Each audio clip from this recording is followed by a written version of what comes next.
Hey there Seeker, welcome to your weekly tarot reading. I hope you're doing really well. A couple of quick announcements before we jump to it. This week I posted a second series of readings, Your True Love, if you're looking for somebody new to come into your life.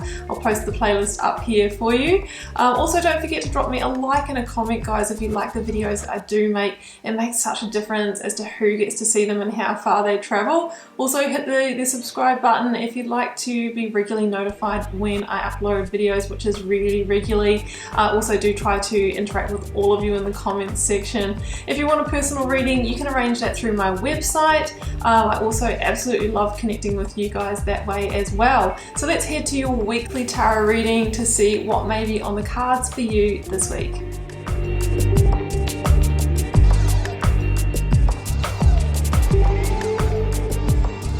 Hi there Aquarius, welcome back to Wild Lotus Tarot. This is going to be your weekly intuitive reading for February 1st through to the 7th. Let's get started and see what's on the cards, Aquarius.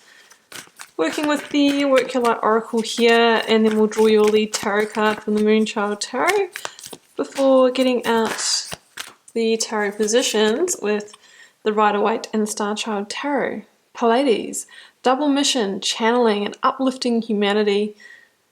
Yeah, I think many people are awakening to the fact that, hey, maybe they are a light worker or that they have another mission in this lifetime, which can be just to maintain a high vibration so that through experiencing you, others will lift theirs as well. We don't need to necessarily be a healer or a counselor or tarot reader or anything like that. You know, sometimes it's just about being happy, releasing and working on our shadow so that we can really experience high vibrational energy and lift others up as well.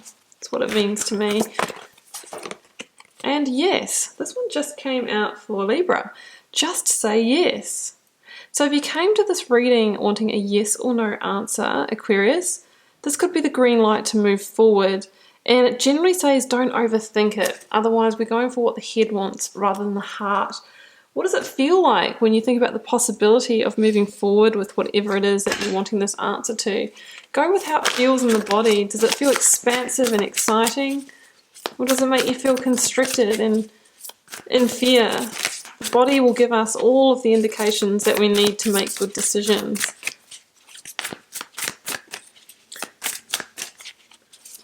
Okay, we have got the Two of Wands. Yes, because you're most definitely trying to decide between paths here, opportunities, options.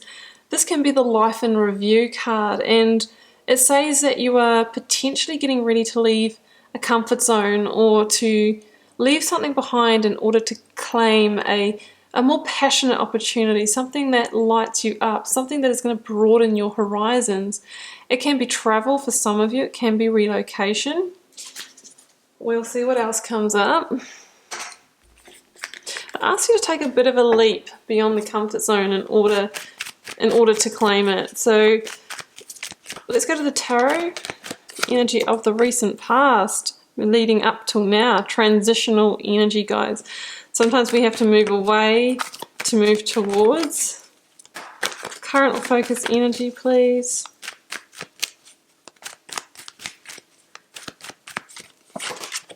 Ten of Wands. Yeah, we've got release. We've got releasing weight. We've got clearing the path here. Clearing the path for the way forward. Can I get the outcome energy, please? Oh, it's going to be a victorious path. And we've got two number 6s here, and that is the energy of joy, harmony, balance, peace. I've got the Four of Cups at the bottom of the deck here. It's a reminder to move towards your fulfillment. Clarifying the Six of Swords, I've got the Five of Wands. Clarifying the Ten of Wands. Ten of Pentacles, yeah. I feel like some of you are leaving or relocating in a home sense. King of Pentacles here, that's Taurus for me. Can I clarify the Five of Wands? Strength, the Ten of Cups. And I've got the King of Wands here.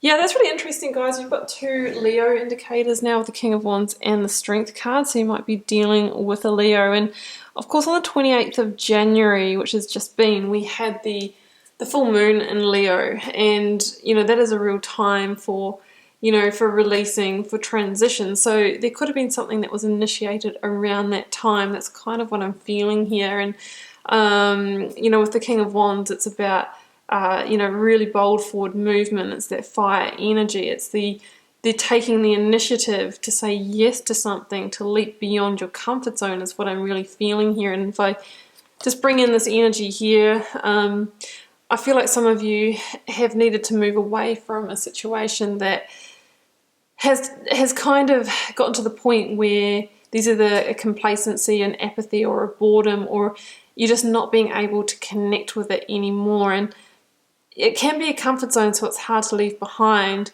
But at the moment, you kind of know that it's time to make a bold move forward because you can't really connect with it anymore. And you've got this bigger dream. There's 3 cups down here. Number 3 is the number of the Empress. It's about you want to move on to greater possibilities, broader horizons, greener pastures, and really get on and create is what I'm feeling.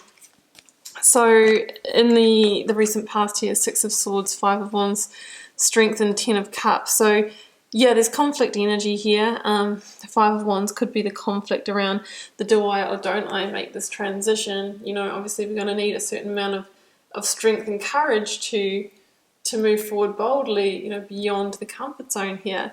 So that's the 5 of Wands for me, is that there is conflict around it. Any kind of change, obviously, it's not easy, right? It's really not easy.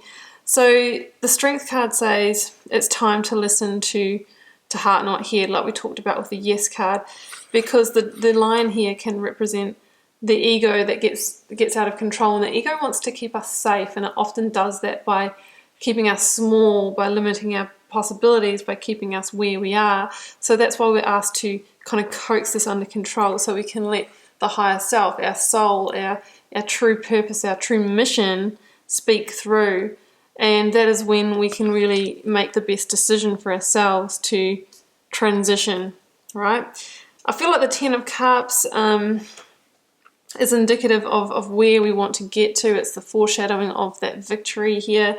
It says that sometimes in order to keep moving, to keep evolving towards the higher realms of emotional fulfillment rather than the lower realms, we need to leave things behind. And what you're leaving behind will be different for all of you. It can be, a pattern of behavior, a relationship, a job, a location, so many different things that have held you bound. And yeah, it's with a bit of a heavy heart that we move on. But you're asked here to leave the baggage of the past behind and move ahead to smooth the sailing, to more peaceful waters. Do we know fully where we're heading? Maybe not. So it can be a fool's journey where we're just inspired to take the first tentative steps on a path, but we don't really know what the full destination is going to be and how it's going to unfold. But we just have this urge to leap beyond the comfort zone and say yes to something. Now, the current or focused energy for me is about completion. 10 of Wands, 10 of Pentacles. So, yeah, in order to move away from one thing, we generally need to leave behind something else. 10 of Wands can be a completion, but it's also releasing the burden, the weight. And I think the weight has been the indecision, the do I leap or don't I? And as soon as you start leaping, of course, at least you can release that weight, that burden. Because when we're in the indecision of not knowing whether we're going to move forward and we're carrying the weight of that, you can see how it's blocking this person's vision, right? You can't see other opportunities when you're really weighed down with a big decision or something that's really taking all of your energy. That 5 of Wands for me as well can also be that card of energy leaks, of being consumed by something. As soon as you kind of release that, you make a firm decision, all of a sudden you're going to see all these other pathways. This person here can only see the well-worn path between work and home or wherever he or she's going. As soon as we drop the wands, we get that clear vista. We can see many different ways to begin moving. Now, the 10 of Pentacles here, it can mean that we're completing on the home front, or that we're leaving behind some sense of security and stability to kind of head into the unknown.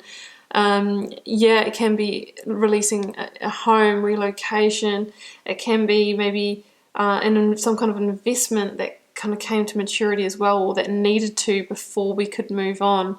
So it's that kind of thing. It can indicate work as well with the Pentacles energy. But I wouldn't be fearing whatever this release or completion is, because the cards are saying here that you are going to be victorious. This is about coming out of a darker time into brighter times ahead, and being more confident, a raise in your self-esteem, being publicly recognized as well for some of you. You might be making a move that others have kind of been waiting to see if you will do it, and all of a sudden you do, and then there's the recognition for it. But I mean, this person here, it really clutches that Ace of Wands, the one that you were so tentatively thinking about moving forward to, but you were kind of unsure here. Now you are boldly moving forward, you're claiming it, and you're moving into that greater time of harmony. Now we've got the King of Pentacles here, and this is interesting because it's the card of Taurus, but this is also about abundance. The King of Pentacles is a master abundance creator, and it's also about kind of an entrepreneurial energy. It links to home, and if you have had to release a home, it's really saying that you will go on to find another one. If you've released a commitment, it says that an even more like heart-centered commitment is potentially on its way for you. It's a beautiful energy, and it's a real energy of stepping up. I wouldn't mind just drawing one more card for that King of Pentacles though. It can be a person in your life as well, moving towards a King of Pentacles figure, receiving some good advice for this from a King of Pentacles. I've got King of Swords. So the King of Swords is the energy of Aquarius, and we're just moving into Aquarius season here as well. So it says that the victory is potentially going to be claimed during this month, and the King of Swords is about transformation, gaining clarity, seeing the big picture, and it's when we see the big picture that we can make a strategic move ahead, maybe towards creating abundance, towards a newfound sense of security. And the King of Swords is also the energy of alignment and cutting yourself free from past so you can make this transition and move ahead to things that are more on point for you in terms of heart-centered, that you're not going to fall into this kind of complacency or boredom again, and that you can actually move forward to more victorious times where you can actually begin to create your desires. So it's an interesting energy here, guys. You're being encouraged to release, to move beyond your comfort zone, to make the transition in order to move towards more victorious times. And of course, I totally did not mention that Aquarius, where the King of Swords is obviously your energy. So it says the victory is yours, this is your season. And it could be around the time of your birthday. So happy birthday to all of you having celebrations and birthdays this month. Okay, Aquarius, well, I am going to leave it there, and I do hope you enjoyed this reading, keeping in mind it's a general reading for the collective, may or may not be your message. Drop me a comment if you're called to share. It does help me connect with you guys and see what's happening out there in the collective, and I'll see you back here next week for another reading. Bye for now.